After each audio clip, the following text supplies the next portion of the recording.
एक अनुमति दें। हाँ। ये कहते हैं पुराने विवाद हैं, पुराने विवादों पर ताला लगा दो। इनका कहना है कि वे पुराने विवाद हैं। फिर कहते हैं प्लेसेस ऑफ वर्शिप एक्ट है, तो कह रहे पुराने विवादों पर को बंद करके रखो, इनको फिर से खुरेदने की जरूरत नहीं है। तो उनको आप क्या कहेंगे योगी जी? देखिए, पुराना जख्म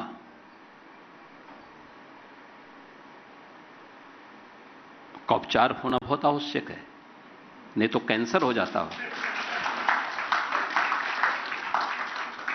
उसका समाधान होना बहुत आवश्यक है, क्योंकि ये उपचार की प्रक्रिया के साथ अन्यथा कितनी भी कीमोथेरेपी और रेडियोथेरेपी आप देते रहेंगे, उसका समाधान नहीं होने वाला है। सर्जरी एक बार होगी और उस सर्जरी के लिए हमें तैयार रहना होगा।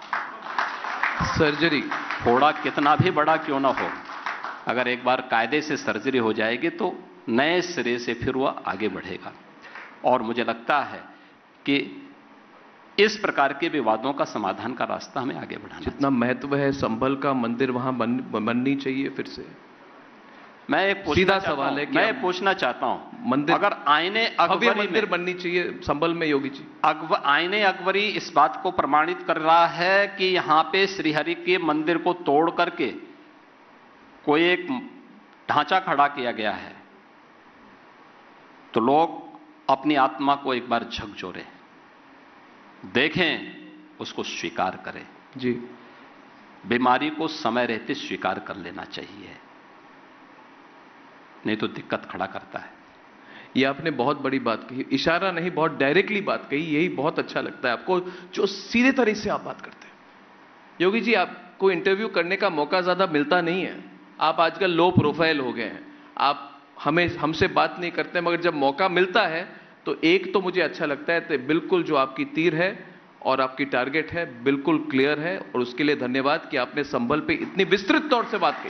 कई लोग हैं उत्तर प्रदेश में ही नहीं, पूरे भारत में कई लोग हैं जो जानना चाहते हैं कि आपकी पोजीशन क्या है। न्यायिक पोजीशन जानते हैं, लीगल पोजीशन जानते हैं, मगर जो आपका अप्रोच है वो लोग बहुत सपोर्ट करते हैं। योगी जी, एक व्यक्तिगत सवाल है, आपकी मेरी उम्र करीब सेम है, 1-2 साल इधर उधर का अंतर होगा, ज्यादा नहीं, मगर जब हम स्कूल में थे योगी जी, और जब आप पहले महंत बने बहुत कम उम्र में, कहा जाता था भारत में कि एक बात कभी मत कहो कि I am a proud Hindu, और ये कहा जाता था अगर आप कहोगे कि I am a proud Hindu तो you cannot be a good Indian. ये सेक्युलरिज्म की एक डेफिनेशन पढ़ाई जाती थी, और यही भारत है जहां पे स्वामी विवेकानंद का एक संकल्प था, जो शिकागो में उन्होंने कहा था कि गर्व से कहो हम हिंदू हैं, मैं गर्व से कहता हूं मैं हिंदू हूं। और प्राउड हिंदू वाली जो बात है वो लोग करते हैं। आज ऋषि सुनाक भी कहते हैं आई am a proud Hindu, America में तुलसी गबार्ड तक कहती है आई एम अ प्राउड हिंदू, और वाजपेयी जी का जो फेमस कविता है हिंदू तन मन हिंदू जीवन, रग रग हिंदू मेरा परिचय। महाकुंभ महाकुंभ को सेंटर में रखते हुए अगर इस चीज को देखी जाए तो योगी जी, क्या राष्ट्रवाद जिसकी बात आपने कही, राष्ट्रवाद को लेकर जो आपकी अप्रोच है, राष्ट्रवाद एक तरफ और हिंदुत्व एक तरफ, और जो आपने कहा सजग हिंदू, हिंदू एकता, हिंदुत्व और राष्ट्रवाद, क्या आपको लगता है कि राष्ट्रवाद को भी एक नई दिशा दे सकती है इस बार का जो महाकुंभ हो रहा है, 144 साल बाद इस तरह का महाकुंभ, क्या एक नई ऊर्जा राष्ट्रवाद को मिल सकती है? देखिए, भारत का सौभाग्य है कि उसे एक यशस्वी नेतृत्व प्रधानमंत्री मोदी जी के नेतृत्व में मिला है, जिनके यशस्वी नेतृत्व में विरासत और विकास का एक अद्भुत संगम देखने को मिल रहा है। कुंभ उसी भारत की आध्यात्मिक विरासत का एक ऐसा मजबूत प्लेटफॉर्म है जो न केवल हिंदू एकता के लिए बल्कि राष्ट्रीय एकता को भी एक नई ऊंचाई तक, वैश्विक मंच तक प्रस्तुत करने में सफल होगा। और यह प्रधानमंत्री मोदी जी के कारण ही संभव हो पाया है कि प्रयागराज का जो महाकुंभ है यह 19 में यूनेस्को ने भी इसे अपनी उस महत्वपूर्ण सूची में मानवता के अमूर्त सांस्कृतिक धरोहर के रूप में मान्यता दी। तो आज हम उसी विरासत को आगे बढ़ाने की इस प्रक्रिया के साथ जुड़ रहे हैं और मेरा मानना है कि कुंभ एक अद्भुत अवसर होगा उत्तर प्रदेश के लिए और देश के लिए। आपके लिए एडमिनिस्ट्रेटिव चैलेंज भी तो बहुत होगी। लोग कह रहे हैं 40 से 45 करोड़ सनातनी वहां पे पहुंचेंगे, इसको मैनेज कैसे करेंगे? इसके लिए सिक्योरिटी अरेंजमेंट्स, एडमिनिस्ट्रेटिव अरेंजमेंट्स के बारे में सारी तैयारी रहेगी। लोग दर्शन करने के लिए आए, श्रद्धा के साथ डुबकी लगाने के लिए त्रिवेणी में आए, उनको बहुत कुछ देखने को मिलेगा प्रयागराज में आकर के, और नया प्रयागराज के दर्शन होंगे, जिसके लिए प्रयागराज आजादी के बाद बहुत सारे लोगों ने अपनी राजनीति का केंद्र प्रयागराज को बनाया होगा। जी जी जी, बहुत सारे लोगों की पीढ़ियां वहां से तरी होंगी जी जी, भारत के राजनीतिक शिखर पर जी।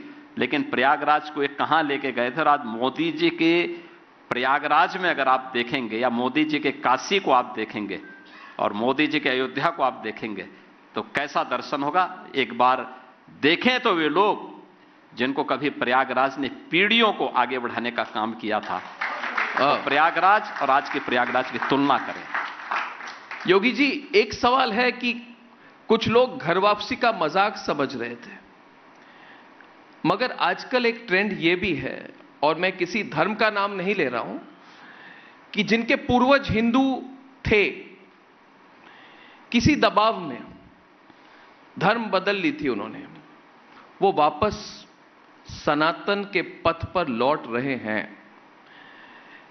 क्या ये एक नया सोशल ट्रेंड है? इसको आप कैसे नोट करते हैं? और ये सिर्फ उत्तर प्रदेश तक सीमित नहीं है, उत्तर प्रदेश से कई रिपोर्ट आती हैं, अन्य जगहों पर भी हैं, इसको आप कैसे देखते हैं? देखिए, अगर कोई सच्चे अंतःकरण से वापस आना चाहेगा तो उसका स्वागत होना चाहिए, और ये मान के चलना चाहिए कि अगर सुबह का भोला सांझ को घर आ जाए तो उसको भटका नहीं बोलते। वापस आ रहा है तो किन्हीं कारणों से किसी कालखंड में कुछ हुआ है तो दबाववश, लोभवश, किसी अन्य कारण से वापस आता है और सनातन धर्म के मूल्यों और मर्यादाओं का पालन करता है, तो हमें उसका स्वागत करना चाहिए। मैं इसका पक्षधर हूं। योगी जी, महाकुंभ के बाद योगी आदित्यनाथ के लिए सबसे बड़े चैलेंज क्या हैं? 2027 की बात तो लोग करते हैं, मगर महाकुंभ के बाद क्या आपकी राजनीतिक चुनौतियां बहुत हैं? क्या 2027 के बारे में आप सोचते हैं कि आपके लिए सबसे बड़ी चुनौती है? आपके लिए इस वक्त जब ये इंटरव्यू हो रही है, सबसे बड़ी चुनौती क्या है महाकुंभ के बाद? देखिए, महाकुंभ का आयोजन सफलतापूर्वक आयोजित करना, ये मेरे लिए गौरव की बात होगी, हमारे प्रदेश के लिए गौरव की बात है। हम 25 करोड़ जनता के हित के लिए कार्य करते हैं, अपने राजनीतिक भविष्य के बारे में चिंता नहीं करते। वह विषय हमारे लिए गौण है, क्योंकि लोकतंत्र में जनता ही जनार्दन है, तो वह जनार्दन के रूप में जनता बैठी हुई है। हम लोगों को उसकी चिंता नहीं करनी है, और मुझे विश्वास है कि यूपी के हित में जो अच्छा होगा उत्तर प्रदेश की जनता वही विचार करेगी, वही निर्णय करेगी। हमें भी बहुत गौरव है योगी जी कि इतना बड़ा आयोजन, और जितने हमारे दर्शक है जानते हैं कि दुनिया में शायद ये largest gathering in history, largest spiritual gathering in the history of the world, अब तक के इतिहास में इतना बड़ा कार्यक्रम जो होने वाला है इस महीने, दुनिया भर